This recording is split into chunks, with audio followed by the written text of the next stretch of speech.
মনিকারিন কিরে রাগে যাবে যে কবরে মনিকারিন কিরে রাগে যাবে যে এমন দরদি মদিনা শহরে মদিনা এমন দরদি মদিনা শহরে মদিনা মনিকারিন কিরে রাগে যাবে যে কবরে মনিকারিন কিরে রাগে যাবে যে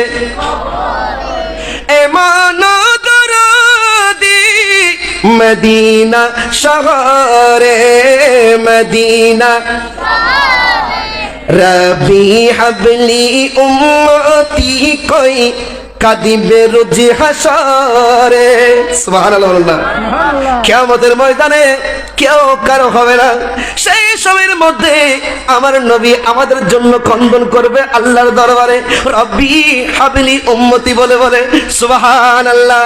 রব্বি হাবলি উম্মতি কই কাদিবে রোজ হাসরে রব্বি হাবলি উম্মতি কই কাদিবে রোজ হাসর পাপের মাপে সিজদায় পড়বে পাপের মাপে সিজদায় পড়বে আল্লাহর দরবারে আল্লাহর দরবারে মনিকারিন কিরে রাগে যাবে আট মোহাব্বতে মনিকারিন কিরে রাগে যাবে যে এমন দরদি মদিনা শহরে মদিনা আমার নবী কত দয়াবান কত মেহেরবান কখন যাবে মিজানি পাল্লাই ওজনে কেমিনে করে সুবহানাল্লাহ বলুন।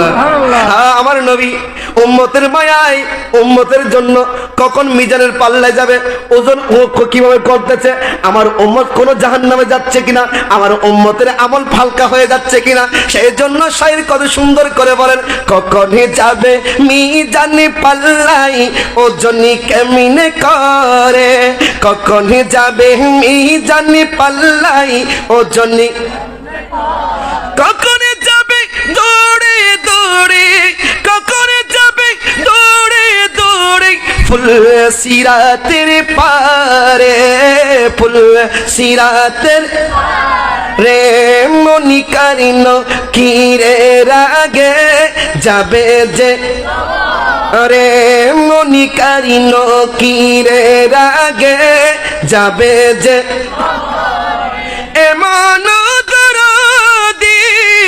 মদিনা শহরে মদিনা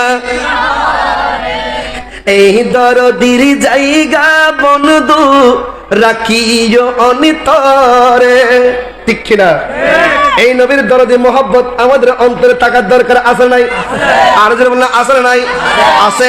এই নবীর দরদি মোহাব্বত আমাদের অন্তরে ধারণ করার দরকার আছে। উরওয়া ইবনে মাসউদ সাকাফি রাহমাতুল্লাহ আলাইহি বর্ণনা করেন আমি বিভিন্ন রাষ্ট্রের মধ্যে সফর করেছিলাম, বিভিন্ন রাষ্ট্রে গিয়েছি, বড় বড় শিল্পপতি বড় বড় মন্ত্রী যারা আছে তাদের সাথে দেখা করেছি, তাদের সংস্পর্শে গিয়েছি।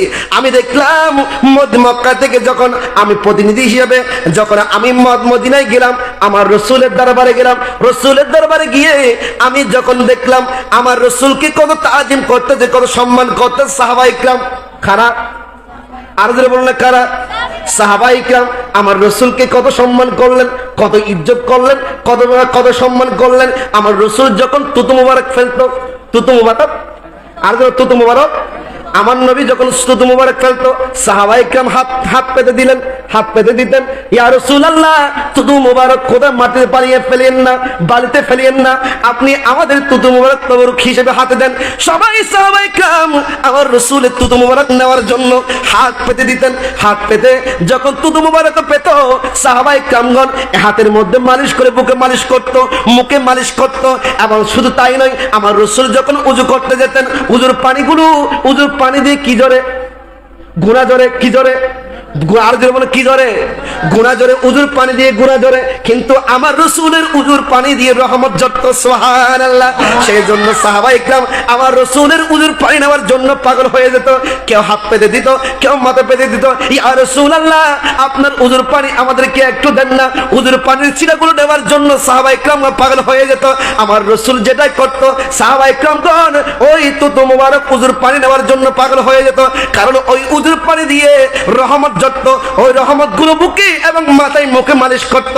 শুধু তাই নয়, আমার রসুল যখন হুকুম দিত সাহাবা ইকরামগণ পাগলের মতো ছুটাছুটি করত, প্রতিযোগিতায় নেমে যেত, কে আগে করত কে আগে যেত। আমার রসুল কোন কথা বললে পাগল হয়ে যেত পালন করার জন্য। ওরওয়া ইবনে মাসউদ সাকাফি রাহমাতুল্লাহ আলাইহি বলেন, আমি দেখলাম বিভিন্ন রাষ্ট্রের মধ্যে সফর করলাম, বিভিন্ন রাষ্ট্রে গেলাম, যাওয়ার পরে আমি বিভিন্ন নেতাদের সঙ্গে স্পর্শে ছিলাম, কিন্তু মদিনার নবী রাসূল করিম সাল্লাল্লাহু আলাইহি ওয়াসাল্লামের সাহাবায়ে কেরামদের তাজিম দেখে, ইজ্জত দেখে, আজমত দেখে, রাসূল পাকের তাজিম দেখে আমি মুগ্ধ হয়ে গেলাম। আমি কি হয়ে গেলাম?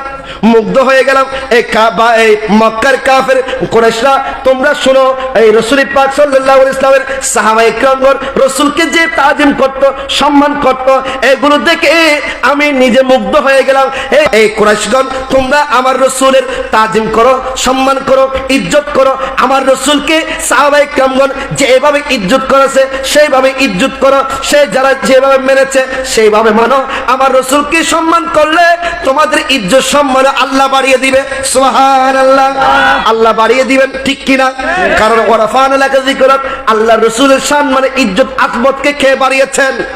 আর যে মনে বলেছেন কে?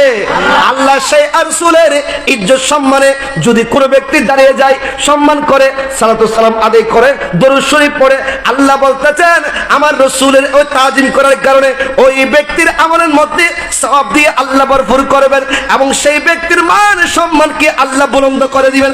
সুবহানাল্লাহ। সাহাবা শায়ের খুব সুন্দর করে বলতেছেন, এই দরদির জায়গা বন্ধু রাখিও অন্তরে, এই দরদির জায়গা বন্ধু রাখিও। আহা, রাসূলের দরদে মোহাব্বত অন্তরে থাকার দরকার আছে নাই? আর যদি বলেন আছে নাই? আমার রাসূল বলতেন লা ইউমিনু আহাদুকুম হাত্তা আকুনা হাব্বা ইলাইহি মিন ওয়ালিদিহি ওয়া ওয়ালাদিহি ওয়ান নাসি আজমাইন। বান্না উম্মত রে, তোমরা দুনিয়ার জমিনের মধ্যে দাড়ি রেখেছো, টুপি পরেছো, জুব্বা গায়ে দিয়েছো, নামাজ পড়তে পড়তে কপাল খালা করে ফেলেছো। বান্দার উম্মত তোমরা মনে করো না তোমরা বড় ঈমানদার, তোমরা পাক্কা মুমিন, কিন্তু আমি রাসূল ঘোষণা দিচ্ছি লা ইউমিনু আহাদুকুম হাত্তা আকুনা আহাব্বা ইলাইহি। উম্মত যতক্ষণ পর্যন্ত দুনিয়ার জমিনের মধ্যে আমি রাসূলের মুহাব্বতকে, আমি রাসূলের ইজ্জতকে, আমি রাসূলের ভালোবাসাকে অন্তরে ধারণ করতে পারবে না, লা ইউমিনু আহাদুকুম, ততক্ষণ পর্যন্ত তোমরা মুমিন হতে পারবে না। ততক্ষণ পর্যন্ত মুমিন হওয়া যাবে না। প্রত্যেকে কার চাইতে ভালোবাসা ঊর্ধ্বে রাখবো, কার চাইতে আপনার ইজ্জত ঊর্ধ্বে রাখবো? ইয়া রাসূলুল্লাহ আপনি একটু বলে দেন না। আমার রাসূল বলেন আহাদুকুম হাত্তা আকুনা আহাব্বা ইলাইহি মিন ওয়ালিদিহি ওয়া ওয়ালাদিহি ওয়ান নাসি আজমাইন। তোমাদের মাতা পিতা থেকে আমি রাসূলকে ভালোবাসি বেশি, মাতা পিতা থেকে রাসূলের ভালোবাসাকে প্রাধান্য দাও, সন্তান সন্ততি থেকে ভালোবাসা প্রাধান্য দাও। সমস্ত নেতা কর্মী যত কিছু আছে, যত ধরনের আছে নেতাকে থাক না কেন, পীর মাশাই যত কিছু থাক না কেন, সব কিছুর ঊর্ধ্বে আমার রাসূলের ভালোবাসা রাখতে হবে। কিন্তু ঠিক কিনা? আমার রাসূলের ভালোবাসা যার অন্তরে নেই সে কখনো মুমিন হতে পারবে না। বলুন না, মুমিন হতে পারবে না। সেই জন্য শায়ের বললেন, এই দরদির জায়গা বন্ধু রাখিও অন্তরে, এই দরদির জায়গা বন্ধু রাখিও অন্তরে।